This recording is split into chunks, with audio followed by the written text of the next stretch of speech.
नमस्कार, मी विलास बडे. News 18 लोकमतच्या prime time या बुलेटिनमध्ये आपल्या सगळ्यांचं स्वागत. बुलेटिनच्या सुरुवातीला बातमी आपली चिंता वाढवणारी आहे. चीन आणि दक्षिण कोरियातल्या वाढत्या संसर्गानंतर केंद्र सरकारनं आता राज्य सरकारांना सतर्कतेचे आदेश दिलेत. केंद्रीय आरोग्य सचिव राजेश भूषण यांनी सर्व राज्य आणि केंद्रशासित प्रदेशांना पत्र लिहून सावधगिरीचा इशारा दिलाय.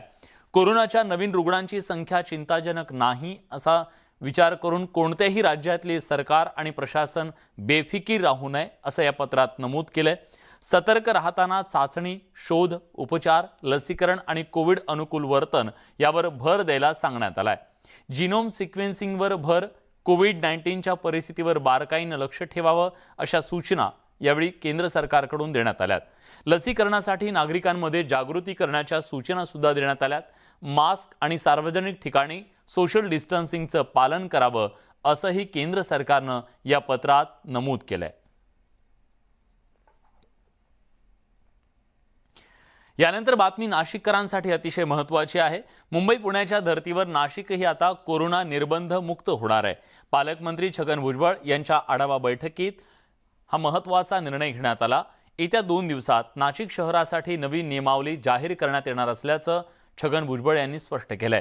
नाशिकमध्ये रंगपंचमी आणि राहाडीला परवानगी देण्यात आली, तर ग्रामीण भागात मात्र कोरोनाचे जे निर्बंध आहेत ते कायम असतील. नाट्यगृह 100% सिनेमागृह सुरू आहेत किंवा इतर काही गोष्टी ज्या पूर्णपणे सुरू झालेल्या आहेत. तर त्या संदर्भामध्ये जे आहे मीटिंग चालू असताना जे प्रधान सचिव आहे, मला वाटतं ना असीम गुप्ता प्रधान सचिव, त्यांच्याशी आम्ही बोललो आणि त्यांनी सांगितलेलं आहे की नाशिक शहराने जे आहे आम्ही सांगितलेले जे नॉर्म्स आहेत की फर्स्ट डोस 90% प्लस आणि दुसरा डोस 70% प्लस, हे दोन्ही ह्या क्रायटेरिया पूर्ण केल्यामुळे त्यांना आपण या 100% निर्बंध हटवायला हरकत नाही.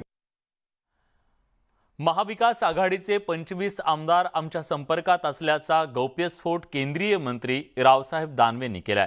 महाविकास आघाडीचे 25 आमदार अधिवेशनावर बहिष्कार टाकणार होते, परंतु ते सावरले आणि बहिष्कार टाकला नाही. अशा निवडणुका जसजशा लागतील तसे सर्वजण भाजपमध्ये येतील आणि ते आमच्या संपर्कात असल्याचं वक्तव्य रावसाहेब दानवेंनी केलंय. 25 आमदार बहिष्कार टाकणार होते अधिवेशनावर, सावरले. थोडीफार मदत करून त्यांना सावरल्या जाणाऱ्या निवडणुका येऊ द्या. एक एक भाजपच्या वाघावरीत येऊन पडतील बघा. काळजी करू नका, मी भाजपला पुन्हा सत्तेत येऊ देणार नाही असं विधान राष्ट्रवादी काँग्रेसचे अध्यक्ष सर्वेसर्वा शरद पवार यांनी केलं होतं. त्याला आता भाजपचे आमदार गोपीचंद पडळकर यांनी प्रत्युत्तर दिलंय. शरद पवार यांनी भाजपची चिंता करू नये, त्यांनी त्यांचे आमदार फुटणार नाहीत याची काळजी घ्यावी असं प्रत्युत्तर गोपीचंद पडळकरांनी शरद पवारांना दिलंय.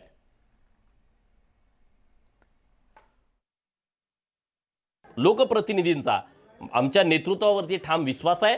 त्यामुळं भारतीय जनता पार्टीची काळजी करायचं कारण राष्ट्रवादीवाल्यांना नाही, त्यांनी त्यांच्या पक्षाची काळजी करावी. त्यांचे आमदार कसे परत शाबूत तेवढेच राहतील, त्यामध्ये काही गळती होऊ नये याची काळजी त्यांनी घ्यावी. आत्तापर्यंत तुमचा पक्ष स्थापन झाल्यापासून तुमचा मुख्यमंत्री का बसवता आला नाही? काय अडचण आहे तुम्हाला? तुम्ही जर सगळ्या देशाचं नेतृत्व करायची भूमिका घेताय, सगळ्या देशातल्या राज्यातल्या सगळ्या राजकीय घडामोडीवरती तुम्ही भाष्य करताय, तिथं तुमचं मत व्यक्त करताय, मग या महाराष्ट्रामध्ये तुम्हाला तुमचा राष्ट्रवादीचा नेता मुख्यमंत्री म्हणून का बसवता आला नाही याचं उत्तर तुम्ही राज्यातल्या लोकांना द्या. शिवप्रतिष्ठानचे अध्यक्ष संभाजी भिडे गुरुजी यांनी इस्लाम धर्म देशाचा शत्रू आहे अशा प्रकारचं वादग्रस्त विधान केलं होतं. त्यांच्या या विधानावरून ज्येष्ठ साहित्यिक श्रीपाल सबनीस यांनी संताप व्यक्त केलाय. सर्वच जाती धर्मात खूप चांगल्या गोष्टी आणि विचार आहेत, मात्र हे पचवण्याची क्षमता ज्यांच्यात नाही त्यांनी देश सोडावा अशा शब्दात सबनीस यांनी भिडे गुरुजींच्या विधानावर तिखट प्रतिक्रिया दिली आहे. श्रीपाल सबनीस आज पुणे जिल्ह्यातल्या राजगुरुनगर इथं एका पुस्तक प्रकाशनाच्या निमित्तानं आले होते. त्यावेळी पत्रकारांनी त्यांना संभाजी भिडे यांच्या वादग्रस्त विधानाविषयी प्रश्न विचारला.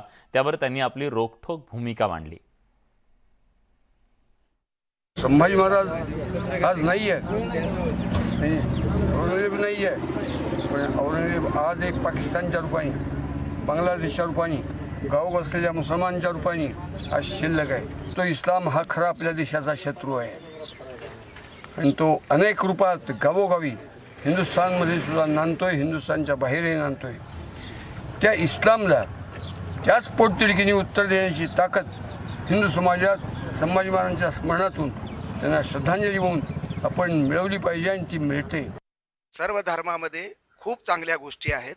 त्या चांगल्या गोष्टी पचवण्याची क्षमता समोरच्या माणसामध्ये पाहिजे आणि संबंध बहुधार्मिक जग हे संबंध दंगली करून एकमेकाच्या उरावर बसून गळे कापून या जगाचं, देशाचं, भारताचं, महाराष्ट्राचं भलं होणार नाही. आणि म्हणून कुठल्याही धर्माकडे विकृत नजरेनं पाहणं हे क्रूरपणा आहे, हा क्रौर्य आहे.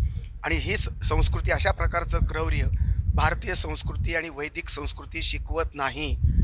वैदिक संस्कृतीमध्ये सहिष्णुता आहे आणि ही सहिष्णुता ज्यांना पचत नसेल त्यांनी खरं म्हणजे भारतात राहूच नये. शिवसेनेचे नेते संजय राऊत यांनी आज धुलीवंदनाच्या भाजपच्या नेत्यांना अनोख्या शुभेच्छा दिल्या. भाजपचे लोक दररोज तारखा देऊन रंग उधळत असतात, पण ते रंग बनावट आहेत असा टोला त्यांनी लगावला. पुन्हा महाराष्ट्रात भाजप सरकार येणार नाही, पण त्यांना प्रयत्न करायला हरकत नाही असंही राऊत म्हणाले.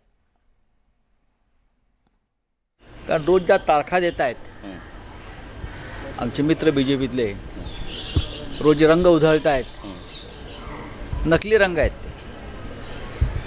अशा नकली रंगांवरती बंदी आहे केंद्र सरकारची सुद्धा. त्याच्यामुळे काल नाना पवार साहेबांनी उत्तर दिलेलं आहे, काही झालं तरी पुन्हा महाराष्ट्रामध्ये येणार नाही BJP. ठीक आहे, प्रयत्न करायला हरकत नाही. राजकारणामध्ये, लोकशाहीमध्ये प्रयत्न करत राहिलं पाहिजे. जनता पक्षाला वाटत असेल की केंद्रीय तपास यंत्रणा खोटे आरोप,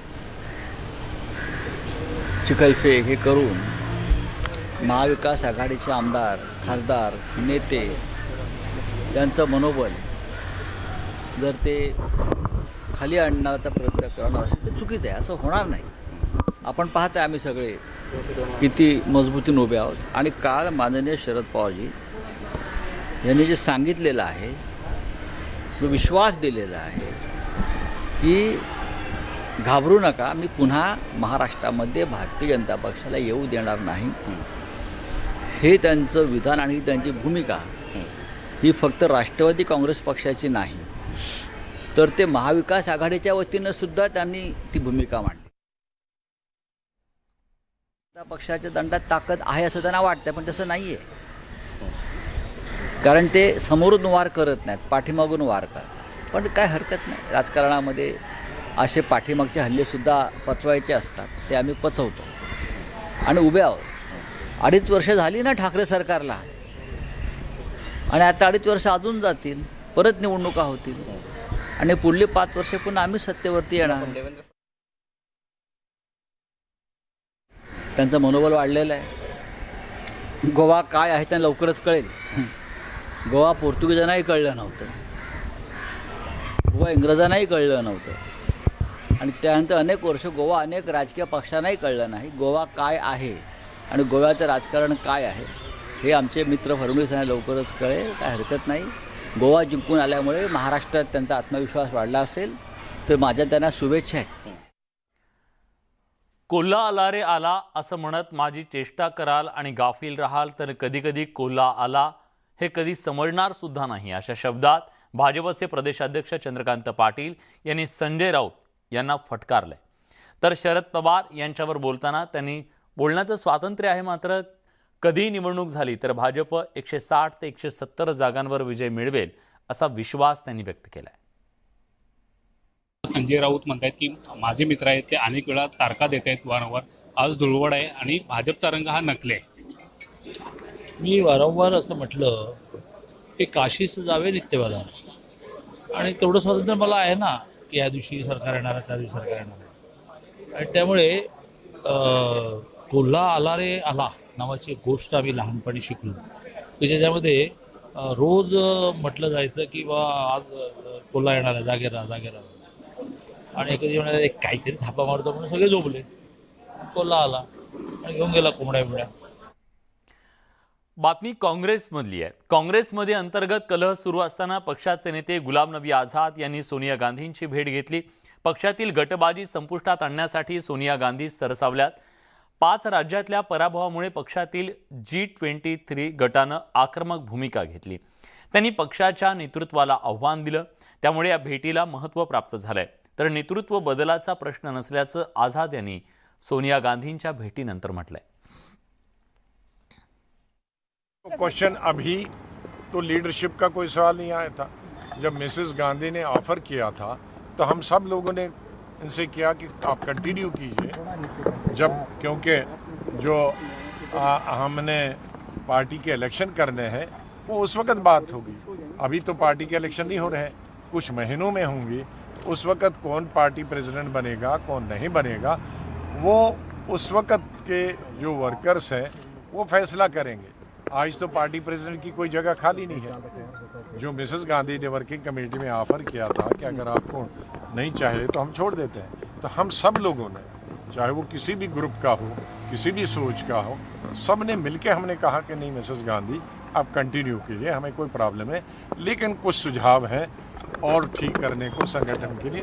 वो सुझाव हमने तब दिए थे और वो सुझाव देते हैं. पंजाबमधील भगवंत मान यांच्या मंत्रिमंडळाचा शनिवारी सकाळी 11 वाजता शपथविधी होणार आहे. त्यानंतर लगेचच दुपारी 12:30 वाजता कॅबिनेटची पहिली बैठक होईल. उद्या 10 आमदार मंत्रिपदाची शपथ घेणार आहेत. तर कुलतार सिंग संधवा पंजाब विधानसभेचे अध्यक्ष असतील. संधवा आपच्या तिकिटावर दुसऱ्यांदा आमदार झालेत. तर मंत्रिपदाची शपथ घेणाऱ्यांमध्ये हरपाल सिंग चीमा, डॉक्टर बलजीत कौर, हरभजन सिंग, डॉक्टर विजय सिंग यांचा समावेश असणार आहे. बांगलादेशची राजधानी असलेल्या ढाकात गुरुवारी इस्कॉन मंदिराची अज्ञातांनी तोडफोड केल्याचा धक्कादायक प्रकार समोर आलाय. ढाक्यातल्या वारी परिसरातल्या लाल मोहन साहा रोडवर इस्कॉनचं राधाकांत मंदिर आहे. मिळालेल्या माहितीनुसार गुरुवारी या मंदिरात अचानक काही लोकांचा जमाव दाखल झाला आणि त्यांनी मंदिराच्या काही भागाचं नुकसान केलं. इंडिया टुडेनं दिलेल्या वृत्तानुसार या घटनेमध्ये अनेक लोक जखमी झालेत. त्यात सुमांत्रा चंद्र श्रावण, निहार हलदर, राजू भद्र अशी काही जखमींची नावं आहेत. या घटनेमध्ये मंदिराच्या काही भागाची तोडफोड करून नुकसान करण्यात आल्याचं कळतंय.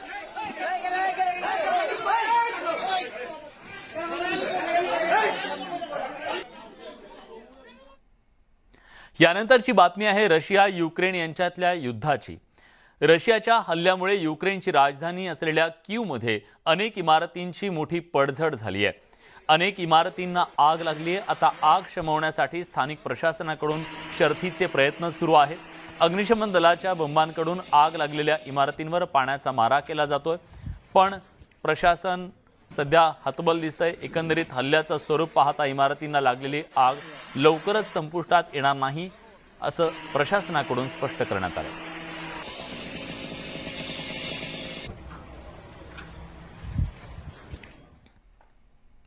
देशाच्या विविध भागात आज धुलीवंदन उत्साहात साजरा करण्यात आला. उत्तर प्रदेशातल्या वृंदावनमध्ये मोठ्या उत्साहात रंगपंचमी साजरी केली गेली. हजारो जण यात सहभागी झाले. रंग आणि फुलांची उधळण करत या ठिकाणी रंगांचा हा उत्सव मोठ्या जल्लोषात साजरा झाला. तर अमृतसर आणि कोलकाता इथं सुद्धा रंगांची उधळण करण्यात आली. पर्यावरणपूरक रंग वापरायला नागरिकांनी पसंती दिल्याचं दिसलं. आबालवृद्ध सर्वत्र रंगामध्ये न्हाऊन निघाले.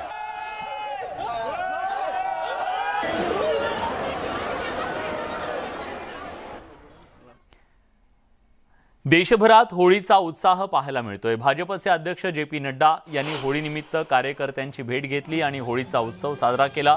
संरक्षण मंत्री राजनाथ सिंग यांच्या निवासस्थानी सुद्धा धुलीवंदन मोठ्या उत्साहात साजरी करण्यात आली. मध्य प्रदेशचे मुख्यमंत्री शिवराज सिंग चौहान यांच्या निवासस्थानी धुलीवंदन मोठ्या उत्साहात साजरा करण्यात आला.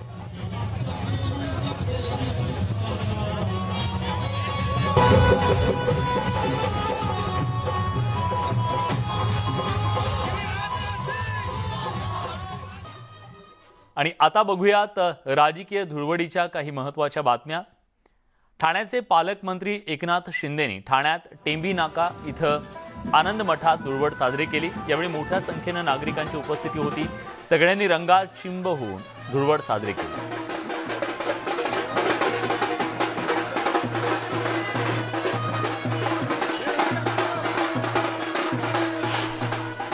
काँग्रेसचे प्रदेशाध्यक्ष नाना पटोले यांनी भंडारा जिल्ह्यातल्या सुकळी गावात धुळवड साजरी केली. विविध रंगांची उधळण करत नाना पटोले यांनी गावकरी आणि कार्यकर्त्यांसोबत हा सण साजरा केला. सगळ्यांनी एकमेकांना रंग लावत शुभेच्छा दिल्या.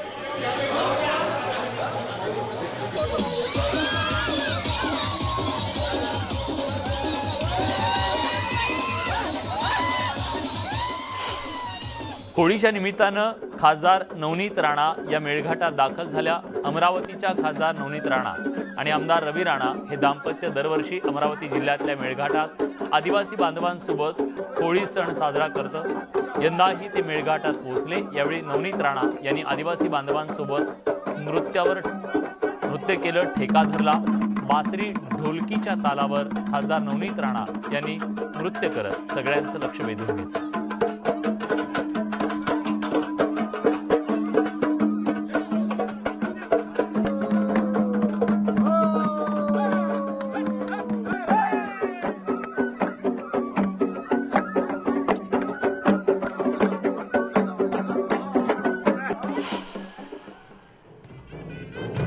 दोन वर्षांच्या कोरोना काळानंतर कोकणात शिमगोत्सव मोठ्या उत्साहात साजरा होतोय. कोकणातील शिवसेनेचे आमदार भास्कर जाधव हे देखील दरवर्षीप्रमाणे आज त्यांच्या चिपळूण तालुक्यातल्या तुरंबव या गावी पालखी खांद्यावर घेऊन नाचवताना दिसले. दरवर्षी भास्कर जाधव पालखी सोहळ्यात सहभागी होतात.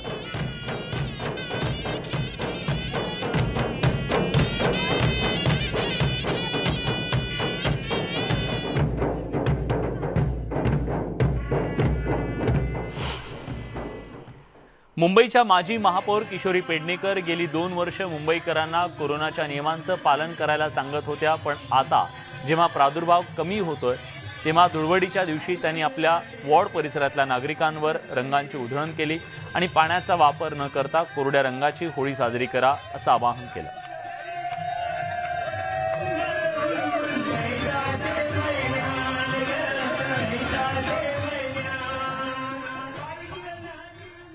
कोकणातला शिमगा कव्हर करताना राजकीय शिमगा सुद्धा सुरू आहे. खेडच्या जामगे गावात काटेश्वरी मानाई देवीच्या दर्शनानंतर शिवसेनेचे आमदार योगेश कदम यांच्याशी संवाद साधलाय आमचे प्रतिनिधी विशाल परदेशी यांनी. होळीच्या निमित्ताने आपण आलेलो आहोत खेडमधल्या जामगे गावामध्ये. जामगे गावामध्ये पुरणेश्वरी देवीचं मंदिर आहे आणि याच विषयी आज या सगळ्या माहोलला आपण बोलणार आहोत. आपल्याबरोबर या मतदारसंघाचे आमदार योगेश कदम. योगेश कदम, होळीचा माहोल जो आहे तो जोरदार रंगला. यंदा देवीकडे काय प्रार्थना केली? सध्या महाराष्ट्रावरती, देशावरती, जगावरती असलेलं करोनाचं संकट, या संकटामधनं मार्ग काढून गेल्या काही दिवसांपूर्वी महाविकास आघाडी सरकारने अर्थसंकल्प सादर केला. या अर्थसंकल्पामध्ये शेतकऱ्यांना समाधानकारक असा निधी उपलब्ध करून दिलेला आहे. परंतु कोकणावरती येणारी सातत्याची संकट ही यापुढे आम्हाला येऊ देऊ नकोस. आमच्या मुख्यमंत्र्यांना सन्माननीय उद्धव साहेब ठाकरे यांना दीर्घायुष्य लाभो, देवीच्या चरणी आज मी ती प्रार्थना केली आहे.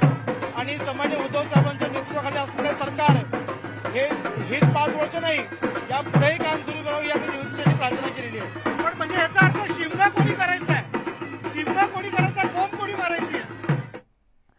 मुंबई पोलिसांच्या बँडनं वाजवलेल्या धुननं धुळवडीची रंगत अधिकच वाढली. पाहुयात मुंबई पोलिसांच्या बँडनं उडवून दिलेली ही धमाल.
याच सगळ्या रंगांसोबत आणि सुरांच्या मैफिलीसोबत बुलेटिनमध्ये आपण इथेच थांबतोय. ताज्या घडामोडींसाठी बघत रहा न्यूज 18 लोकमत.